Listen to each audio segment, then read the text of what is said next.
आधी से ज़्यादा आबादी हमारी गांव में बसती है और हम चाहते भी हैं और सरकार भी चाहती है कि गांव का विकास हो। आखिर गांव का विकास हो क्यों नहीं पा रहा, आज हम इसी पर बात करेंगे। कैसे होगा गांव का विकास? क्या आपको भी है विकास की दरकार?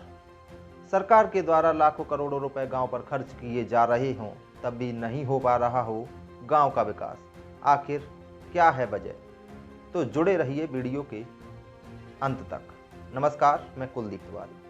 गांव के विकास पर केंद्र सरकार कुछ ज़्यादा फोकस कर रही है। इसके तहत हर घर में शौचालय की सुविधा देना, घरों को पक्का करना, घर पक्के देना, नल के जरिए जल पहुंचाना, सड़क, सिंचाई, खेल मैदान, पढ़ाई लिखाई और दवाई की सुविधाएं भी पहुंचाना।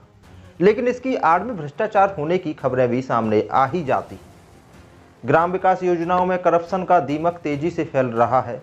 भरोसेमंद सूत्र बताते हैं कि इस संबंध में केंद्र सरकार के विभिन्न मंत्रालयों और खुद प्रधानमंत्री के नाम रोजाना सैकड़ों शिकायतें पहुंचती हैं। शिकायतों में बताया भी जाता है कि किस तरह से प्रधान, सरपंच, सचिव व रोजगार सेवक के अलावा तहसील, ब्लॉक स्तर के अधिकारियों के बीच भ्रष्टाचार का गठजोड़ बना हुआ है। उनका दिल्ली तक सरकारी धन के बंदरबांट करने को लेकर आपसी तालमेल भी मजबूत है। सबका हिस्सा निर्धारित होता है। उनके द्वारा किए जाने वाले भ्रष्टाचार की कोई शिकायत करने की हिम्मत भी करता है तो वे लोग शिकायतकर्ता को फर्जी मामले में फंसा देते हैं। बिना घूस खाए ये भ्रष्टाचारी कीड़े किसी को पक्का मकान, सड़कें, शौचालय आदि सरकारी योजनाओं का लाभ नहीं लेने देते। राज्य सरकारों को ऐसी खबरें रोजाना मिल रही हैं, जिससे यह बताया जा रहा है कि ग्राम पंचायतों में विकास कार्यों के लिए वितरण किए जाने वाले धन पर गांव के प्रधान और तहसील स्तर के ब्लॉक अधिकारी मिलकर डकार रहे हैं। गांव में सड़कें बननी हो या शौचालय, सभी में इनका कमीशन तय होता है। हालांकि सरकारों ने इस भ्रष्टाचार को रोकने के लिए कुछ खास पहले एक तरीका खोजा था। ज़रूरतमंद लोगों को पहले पैसा नकद दिया जाता था, जिससे प्रधान सचिव अपना हिस्सा पहले ही निकाल लेते थे। लेकिन बाद में इस धन को सीधे बैंक खातों में भेजा जाने लगा। लेकिन इसमें भी प्रधान और सचिव ने सेंध लगा दी। गांव के लोग जब बैंक में पैसा निकालने जाते तो वहां पहले से ही प्रधान सेवक के आदमी मौजूद होते थे। वे पैसा हाथ में आते ही अपना हिसाब निकाल लेते।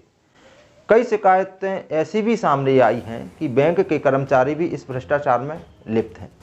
वह प्रधान सचिव को बता देते कि विकास योजना का पैसा आ गया है, आप जाकर निकाल लीजिए। कई जगह तो सरपंच सचिवों ने एटीएम कार्ड स्वयं के पास ही रख लिए हैं। इसमें और आसानी हुई उनको भ्रष्टाचार करने में। भ्रष्टाचार चाहे गांव का हो या महानगर का, बड़े स्तर पर पिसता आम आदमी ही है। 90 के दशक में तत्कालीन केंद्र सरकार ने पंचायतों में विकास के लिए बड़ा सुधारवादी कदम उठाया था। मकसद स्थानीय विकास को बल देना था। अपने देश में 2,51,000 पंचायतें हैं, जिनमें 2,39,000 ग्राम पंचायतें हैं। इसमें 6,904 ब्लॉक पंचायतें हैं और 589 जिला पंचायतें शामिल हैं। इसके अलावा 29 लाख से अधिक पंचायत ग्राम प्रधान हैं। यह आंकड़े इस बात को सोचने पर भी मजबूर कर देते हैं कि ग्राम पंचायत में हो रहे भ्रष्टाचार की खबरों में अगर जरा भी सत्यता है तो यह कितना बड़ा घालमेल हो सकता है। तहसील स्तर के अधिकारी जानते हैं कि ग्रामीण स्तर के भ्रष्टाचार पर ज़्यादा चर्चा नहीं होती। केंद्रीय मीडिया हो या केंद्रीय अधिकारी वहां तक आसानी से नहीं पहुंच पाते। लेकिन माहौल अब पहले से जुदा हो चुका है। सोशल मीडिया के युग में गांव का निरक्षर भी अच्छे से जानता है कि भ्रष्टाचार को कैसे उजागर किया जाना है। वह अधिकारियों के कारनामों को प्रधानमंत्री और मुख्यमंत्री तक पहुंचा ही देता है। 4 वर्ष पूर्व 14वें वित्त आयोग की सिफारिश के अनुसार अगले 5 वर्षों तक पंचायतों को 3 गुना अधिक फंड दिया जाना तय किया गया था। यानी पंचायतों को मिलने वाली राशि 63,000 करोड़ रुपए से 200 करोड़ रुपए की गई। इतना पैसा देने के बावजूद गांव अभी बदहाल पड़े हैं। इसके पीछे की एक वजह ग्राम पंचायत में फैला भ्रष्टाचार ही है। इन सालों में केंद्र सरकार ने सभी राज्यों को गांव में प्रत्येक घरों को छतें और शौचालय बनाने के लिए अप्रत्याशित पैसा दिया। गांव के विकास के नाम पर लूटा हुआ धन गांव के सरपंच, सचिव व रोजगार सहायक पर है। जिन प्रधानों के घर प्रधान बनने से पहले कच्चे थे, प्रधान बनने के बाद चमचमा रहे हैं। जिन रोजगार सेवकों के पास साइकिल तक नहीं हुआ करती थी, वह कारों से चल रहे हैं। ऐसी तस्वीरों को देखने के बाद ही पता चलता है कि पंचायतों में भ्रष्टाचार किस स्तर पर हो रहा है। हुकूमतों को इसे हल्के में नहीं लेना चाहिए, बल्कि बड़े भ्रष्टाचार के केसों की तरह गंभीरता से लिया जाना चाहिए। पिछली जनगणना के मुताबिक भारत में कुल 5,97,464 गाँव हैं। इनमें रहने वाले बहुत से लोगों का जीवन इस भ्रष्टाचार से सीधे तौर पर प्रभावित हो रहा है। करीब 69% भारत अब भी ग्रामीण इलाकों में बसता है।